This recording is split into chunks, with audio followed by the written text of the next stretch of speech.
తమలపాకును కేవలం ఉడకపెట్టి ఆ నీళ్లు తాగితే దగ్గర దగ్గర 70 రకాల రోగాలు తగ్గుతాయి. తమలపాకు అనేసి మనం ఇది అంటున్నాం. ఇప్పుడు పాన్, కిళ్ళి, జర్దాలంటే మట్టుకు మింగేస్తూ ఉండరు, తుప్పేస్తూ ఉండరు. కానీ పాతకాలంలో యాలకబుడ్డలు, చెక్క, లవంగాలు, జాజికాయ, జాపత్రి, జవ్వాదు ఇవన్నీ వేసి మహారాజు తాంబూలం అని చెప్పేసి ఉండేది. అది పెద్ద పెద్ద ఇళ్లలో అదొక పెద్ద సాంప్రదాయం. భోజనం అయినాక అదొక పెద్ద పళ్ళెం తెచ్చి పెట్టుకొని ఆ ఈనెలు తీసి ఆ తొడిమెకు సున్నం రాసి బాగా ఆకుకు ఎంత రాయాలనో అంతే సున్నం రాసి దాని మీద మంచి నెయ్యిలో వేయించిన ఒక్క పలుకులను పెట్టి ఆ ఒక్క పలుకుల్లో కూడా మళ్ళీ కొన్ని రకాల గింజలు, దోస గింజలు, కర్బూజ గింజలు, సబ్జా గింజలు ఇవన్నీ దాంట్లో కలిపేవాళ్ళు. అవునా?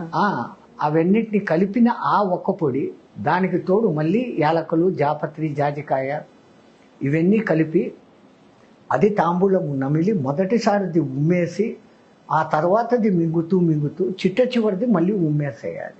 ఒక్క తాంబూలంలో ప్రతి దాంట్లో ఒక సిస్టమ్ మన వాళ్ళు అంటే పెట్టారు. తినే విధానం కూడా ఒకటి ఉంటుంది. ప్రతి దాంట్లో ఏదో తీసుకున్న మేక నమిలినట్లు మనము నమిలేస్తే అది కాదు.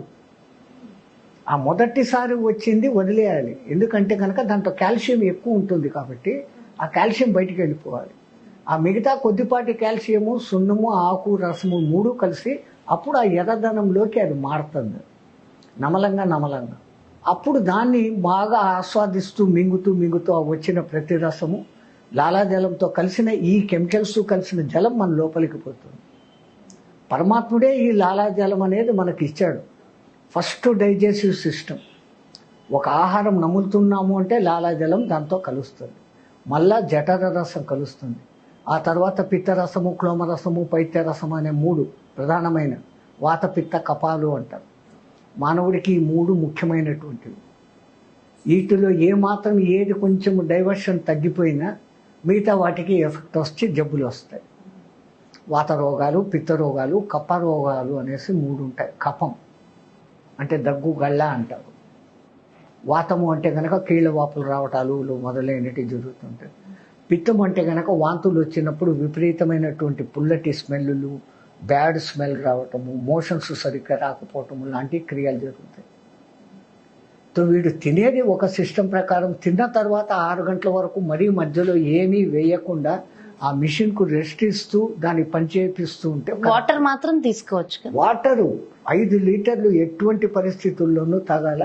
వేసవి కాలంలో ఇంకో లీటర్ ఎక్కువ తాగినా తప్పు లేదు. చాలామంది మాతలకు మోకాళ్ళు నొప్పులు వచ్చేదానికి ప్రధాన కారణము నీళ్లు తాగితే మూత్రానికి వెళ్ళవలసి వస్తుంది అని వాళ్ళు కొంచెం శంకించి, ఈ మగాళ్ళలాగా వాళ్ళు ఎక్కడ బయటికి పోలేరు. వాళ్ళకు ప్రైవసీ కావాలి. ప్రైవసీ ఉండదు. బలవంతంగా ఆపుకుంటారు. ఆ యూరినరీ బ్లాడర్ నిండిన తర్వాత అది పక్కన ఉన్నటువంటి అవయవాలను ప్రెషర్ ఇస్తుంది. అవి పై ప్రెషర్కు. So there starts the disease. So వచ్చినాయి, సహజంగా వచ్చేటివి. వాటిని విసర్జించాల్సిందే ఎక్కడో ఒక చోట. ఓ 10 మినిట్స్ నిలబెట్టుకున్నాం, ఓకే. గంటల తడబడి ఆపుకుంటే ఫస్ట్ వచ్చేది మోకాళ్ళ దగ్గర లోపల ఉన్న ఆ కార్టిజ్ను అది కొరికేస్తుంది. బ్లడ్లో కలుస్తుంది. ఆ బ్లడ్లో కలిసినప్పుడు అది అక్కడ పోయి ముందు తినేది కార్టిజ్ను దెబ్బతీస్తుంది. అందుకే చాలా మందికి ఈ కాలంలో చిన్న వాళ్ళకు కూడా మోకాళ్ళ నొప్పులు, కాళ్ళ నొప్పులు. అవును, టీనేజర్స్ కి కూడా 16-17 సంవత్సరాల పిల్లలకు కూడా మోకాళ్ళ నొప్పులు. 6-7 ఏళ్ల పిల్లలకు ఇంతింతలా కంటద్దారు. అసలు అయితే అది ఇంకొక టాపిక్ మాట్లాడుకోవాలి గురించి, దాని గురించి కూడా. అండ్ అంటే మోకాళ్ళ నొప్పులకి, నరాల వీక్నెస్ కి, వీటన్నిటికీ రీజన్స్ కూడా ఇవే ఉంటాయంటారా? రెమెడీస్ ఉన్నాయి. ఇప్పుడు మీకు మోకాళ్ళ నొప్పులు ఎక్కువ ఉన్నాయి.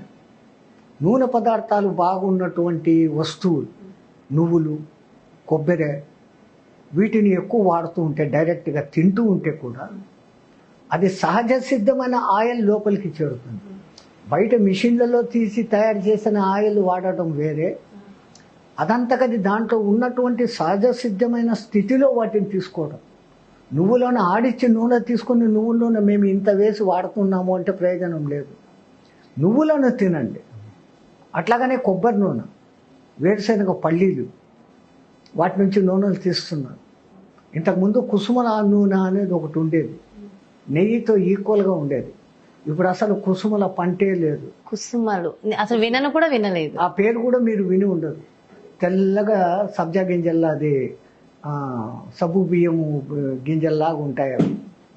వాటి నుంచి వచ్చే నూనె నెయ్యితో ఈక్వల్ అది. ఆవు నెయ్యితో ఈక్వల్. మామూలు నెయ్యి కాదు. మామూలు నెయ్యిలో మీకు కొవ్వులు ఎక్కువ. ఆవు నెయ్యిలో కొవ్వులను కరిగించే కొవ్వులు ఉంటాయి. అందుకే ఆవును అంత ప్రశస్తంగా మనం చూస్తాం.